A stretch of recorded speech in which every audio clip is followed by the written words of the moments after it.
Let's go. Hello friends, मैं संदीप कुमार और मेरा channel study with Sandeep sir.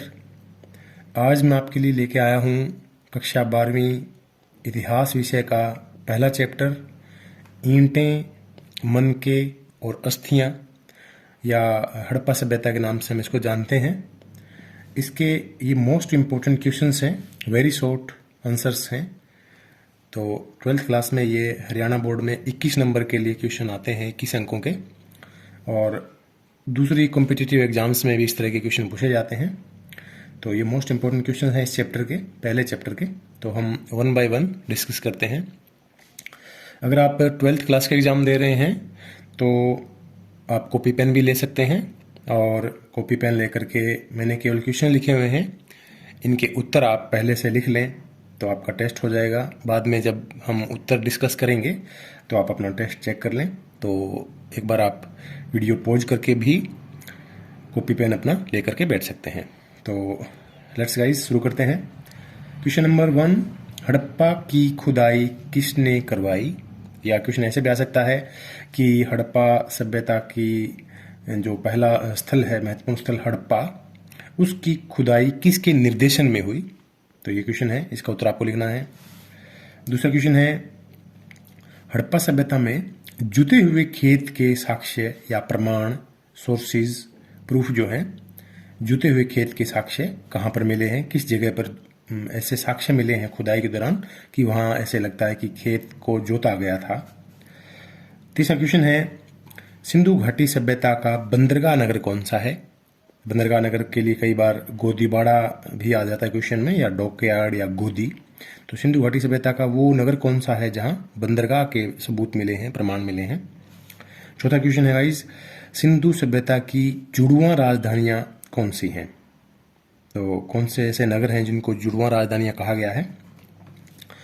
पांचवा क्वेश्चन है, सिंधु घाटी सभ्यता की सबसे महत्वपूर्ण विशेषता क्या है? और छठा क्वेश्चन, सिंधु सभ्यता की सबसे विशिष्ट पुरावस्तु क्या थी? विशिष्ट यानी यूनिक चीज़, यूनिक जो चीज़ मिली है वहाँ पर, यूनिक आर्टिफैक्ट जो मिला है वो क्या था? सातवां क्वेश्चन है, सिंधु सभ्यता में डांसिंग नटराज की मूर्ति कहाँ पर मिली है?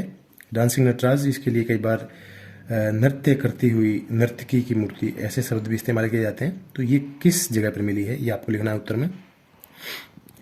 आठवां क्वेश्चन है, सिंधु सभ्यता का सबसे उत्तरी स्थल कौन सा है? भारत के उत्तर में ऐसा कौन सा स्थल है जो सबसे ऊपर में था, उसके ऊपर और सिंधु सभ्यता के कोई स्थल नहीं मिले हैं? तो सबसे उत्तरी स्थल कौन सा है? नौवां क्वेश्चन है, हड़प्पा सभ्यता का महत्वपूर्ण पशु कौन सा था? किस पशु को वो सबसे ज्यादा महत्वपूर्ण मानते थे, किस पशु को वो सबसे ज्यादा महत्व देते थे, ये आपको लिखना है। 10वां क्वेश्चन, सिंधु सभ्यता के सबसे अधिक स्थल भारत के किस राज्य में मिले हैं? तो ये क्वेश्चन आपको लिखना है। 11वां क्वेश्चन, सिंधु सभ्यता की खोज या खुदाई जो है, कि खुदाई हो चुकी है और एक नई सभ्यता की खोज कर ली गई है, इस तरह की जो घोषणा थी वो सबसे पहले किसके द्वारा की गई थी? दुनिया को सबसे पहले किसने बताया था कि एक नई सभ्यता, जिसको कि सिंधु सभ्यता या हड़प्पा सभ्यता नाम दिया गया, कि इसकी खुदाई की जा चुकी है? ये जानकारी देने वाले पहले व्यक्ति कौन थे?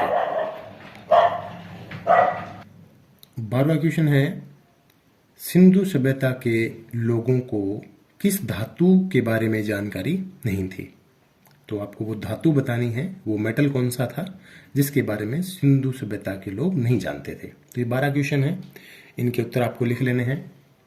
आप एक बार वीडियो को पॉज कर लें और अपनी कॉपी पर उत्तर लिख लें, तो उसके बाद आप दोबारा वीडियो ऑन करके इनके मेरे साथ मैच कर सकते हैं। तो अब हम शुरू करते हैं इसके उत्तर। पहला क्वेश्चन है, जैसे कि हड़प्पा की खुदाई किसने करवाई? तो बहुत ही कॉमन सा क्वेश्चन है, इसके बारे में कुछ इम्पोर्टेंट बातें। ये वो स्थल है जो सबसे पहले खोजा गया, तो सर्वप्रथम खोजा गया स्थल ये है। और जैसा कि अगर आप तैयारी कर रहे हैं तो आपको पता ही होगा, इसकी खुदाई जो जिसके निर्देशन में करवाई गई, उनका नाम था दयाराम साहनी। और 1921 में सबसे पहले स्थल की खुदाई करवाई गई थी। दूसरा क्वेश्चन है कि वो स्थल कौन सा था जहां जूते हुए खेत के साक्ष्य मिले हैं। तो जूते हुए खेत के साक्ष्य मिले हैं बच्चों, एक जगह है सिंधु घाटी सभ्यता से संबंधित कालीबंगा। ये राजस्थान के एक जिला है जिसका नाम है हनुमानगढ़, हनुमानगढ़ जिले में है और ये राजस्थान में है। और यहाँ पर जूते हुए खेत के साक्ष्य मिले हैं। और एक और बात इंपॉर्टेंट ये है कि यहाँ पर इस तरह के हल के साक्ष्य मिले हैं कि जैसे कि उत्तर से दक्षिण की भी खुदाई हुई, जोता गया है, और ऐसे पश्चिम से पूर्व भी हल चलाया गया ऐसे। तो ये इस तरह के ये पैटर्न बनता है और ये इस बात का संकेत है कि वहाँ एक ही खेत में एक साथ दो फसलों को बोया जाता था। इस तरह की जुताई में, बिजाई में एक तरह की फसल बोई जाती थी और इस तरह के जो हल चलते थे उसमें दूसरी तरह की फसल बोई जाती थी। तीसरा क्वेश्चन है सिंधु घाटी सभ्यता का बंदरगाह नगर या गोदीबाड़ा या डॉकयार्ड कौन सा था जहां से वो दुनिया की दूसरी सभ्यताओं के साथ और खासतौर से मेसोपोटामिया की सभ्यता के साथ व्यापार करते थे। तो वो जो स्थल है उस स्थल का नाम है तो लोथल, वो स्थल था। और लोथल जो है गुजरात में मिला है, समुद्र तट के किनारे ये स्थल है लोथल। अगला क्वेश्चन है सिंधु घाटी सभ्यता की जुड़वां राजधानियां कौन सी हैं, किनको जुड़वां राजधानी बोला गया है। तो दो स्थल हैं जो सबसे महत्वपूर्ण भी हैं, एक है हड़प्पा और दूसरा स्थल है मोहनजोदड़ो। ये दो स्थल हैं जिनको जुड़वां राजधानियां बोला गया है। कई बार ये पूछ लिया जाता है कि किसने कहा था इनको जुड़वां राजधानियां। तो ये कहने वाले व्यक्ति का नाम है जॉन मार्शल। अगला क्वेश्चन है सिंधु घाटी सभ्यता की सबसे महत्वपूर्ण विशेषता क्या थी, सबसे इंपॉर्टेंट फीचर जो है सिंधु घाटी सभ्यता का क्या था।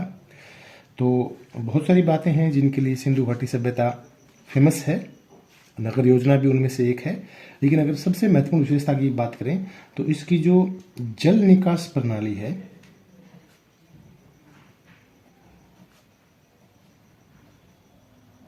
ड्रेनेज सिस्टम जो है इसका, वो बहुत ही यूनिक था जो कि उसकी समकालीन सभ्यताओं में नहीं मिला है। अगला क्वेश्चन है सिंधु सभ्यता की सबसे विशिष्ट पुरावस्तु क्या थी, ऐसी कौन सी चीज थी जो यूनिक थी। वहाँ बहुत सारी चीजें मिली हैं, ईंटें, जैसे कि नाम चैप्टर का नाम ही है ईंटें, मन के अस्थियां, बहुत सारे बर्तन मिले हैं, औजार मिले हैं। तो सबसे जो यूनिक चीज है वो है वहाँ की मोहर, मोहर जो व्यापार के काम आती थी। और कई बार ये भी पूछ लिया जाता है कि ये मोहर जो थी वो किस चीज की बनी होती थी।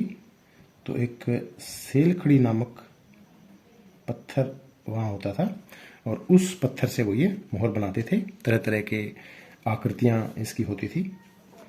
अगला क्वेश्चन है सिंधु घाटी सभ्यता में डांसिंग नटराज या नृत्य करती हुई मूर्ति जो है, नर्तकी की मूर्ति, वो कहाँ पर मिली है। तो इसका उत्तर है मोहनजोदड़ो, मोहनजोदड़ो में मिली है। इसी के बारे में एक और बात है, जो डांसिंग नटराज है उसकी जो धातु अगर पूछ ले तो वो कांसा धातु की बनी होती थी। और इसी से आपको याद रहेगा अगर ये कांसा धातु की थी, क्योंकि कांसा धातु के बारे में वो जानकारी रखते थे। तो सिंधु सभ्यता के जो लोग थे, सिंधु सभ्यता को कांस्य युगीन सभ्यता कहा गया है, क्योंकि कांसा धातु का वो यूज करते थे अपनी महत्वपूर्ण चीज़ों को बनाने के लिए, उनके लिए प्रमुख ये धातु थी। अगला क्वेश्चन है सिंधु सभ्यता का सबसे उत्तरी स्थल कौन सा है। तो सबसे उत्तरी स्थल जो सिंधु घाटी सभ्यता का खुदाई जहाँ पर की गई है उसका नाम है मांडा। और ये जो है ये भारत के जम्मू और कश्मीर राज्य में मिला है। जम्मू जो है वहाँ पर मिला है, जम्मू के पास एक इलाका है अखनूर, और अखनूर के पास ये जगह है मांडा। तो ये मिला है, सबसे उत्तरी स्थल है। और अगर सबसे दक्षिणी स्थल की बात की जाए वो है साउथ में देमाबाद, ये महाराष्ट्र में है। तो सबसे उत्तरी स्थल मांडा है और सबसे दक्षिणी स्थल अगर पूछ लिया जाए ये देमाबाद है, ये महाराष्ट्र में है। हड़प्पा सभ्यता का सबसे महत्वपूर्ण पशु कौन सा था। तो सबसे जो महत्वपूर्ण पशु, जिस पशु को सबसे ज़्यादा महत्व देते थे वो था कुबड़ वाला बैल, और इसी पशु की वो पूजा करते थे, तो हम कह सकते हैं कि उनके लिए पूजनीय था। और अगला क्वेश्चन, सिंधु सभ्यता के सबसे अधिक स्थल भारत के किस राज्य में हैं? तो जब खुदाई की गई तब भारत और पाकिस्तान का विभाजन नहीं हुआ था, और विभाजन के बाद जो ज़्यादातर स्थल थे वो पाकिस्तान के हिस्से में चले गए। तो बाद में भारत में लगातार उसमें खुदाई की गई, आज भी खुदाई जारी है। बहुत सारे ऐसे इलाके हैं जहाँ पर वर्क चल रहा है, खुदाई का काम। और सबसे ज़्यादा जो स्थल भारत में जहाँ पर खुदाई की गई है, उस राज्य की अगर हम बात करें तो वो राज्य है गुजरात। सिंधु सभ्यता की खुदाई या खोज की घोषणा सर्वप्रथम किसके द्वारा की गई? तो भी ये दुनिया को किसने बताया कि सिंधु सभ्यता की खोज हो चुकी है, एक नई सभ्यता दुनिया को मिल चुकी है? ये घोषणा करने वाले व्यक्ति थे जॉन मार्शल। उस समय ये भारतीय पुरातत्व विभाग के डायरेक्टर जनरल थे, तो इसके नाते उनके द्वारा ये दुनिया को बताया गया कि एक नई सभ्यता जो है हमने खोज ली है। और इस वीडियो का ये अंतिम क्वेश्चन है, सिंधु सभ्यता के लोगों को किस धातु की जानकारी नहीं थी? तो आज के समय में वो सबसे इम्पोर्टेंट धातु है जिसके बिना हमारा काम नहीं चल सकता। सोचिए वो कौन सी है? वो है लोहा। लोहा धातु बड़ी कॉमन है आज के टाइम में। और सिंधु सभ्यता के बाद जो अगली सभ्यता आई, जो वैदिक सभ्यता थी, उस टाइम ये सबसे इम्पोर्टेंट था, सबसे महत्वपूर्ण धातु उनकी बन गई थी। लेकिन लोहा, इसकी जो जानकारी है वो सिंधु घाटी सभ्यता के लोगों को नहीं थी, इसके बारे में वो नहीं जानते थे। तो ये क्वेश्चन थे। बाकी अगले वीडियोस में ऐसे ही क्वेश्चन लेकर मैं और आऊँगा आपके लिए। और कोई अगर सुझाव हो तो आप कमेंट सेक्शन में जा कर के मुझे बता सकते हैं। और आपको अगर ये मेरे क्वेश्चंस पसंद आए हों, वीडियो पसंद आया हो, तो please like and subscribe my YouTube channel study with Sandeep sir. Thank you.